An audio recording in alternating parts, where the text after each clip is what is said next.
ડ્રગ્સના સેવન માટે વપરાતા ગોગો પેપર વેચતા પાન પાર્લરો પર તવાઈ બોલાવાઈ છે। સ્પેશિયલ ઓપરેશન ગ્રુપની ટીમે શહેરના Althan, Vesu, VIP road, city light, Bhimrad, Pal, Adajan વિસ્તારોમાં ચેકિંગ હાથ ધર્યું હતું।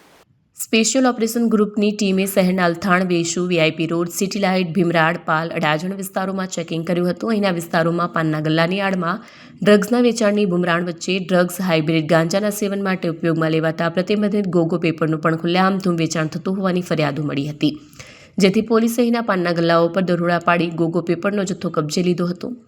દુકાનદારોને કાન પકડાવી માફી મંગાવવા સાથે ઉઠક બેઠક કરાવડાવી ફરીથી આ પ્રકારની ભૂલ ન કરીએ તેવા શપથ પણ લેવડાવવામાં આવ્યા। અન્ય મળીને કુલ 10થી વધુ પાન ગલ્લાના સંચાલકોને એસઓજી ઓફિસમાં બોલાવવામાં આવ્યા। ચેકિંગ દરમિયાન આ તમામ ગલ્લા પરથી હાઇબ્રિડ ગાંજાનું સેવન કરવા માટે ઉપયોગમાં લેવાતા અસંખ્ય ગોગો પેપર મળી આવ્યા, જેનું વેચાણ ખુલ્લેઆમ થતું હતું।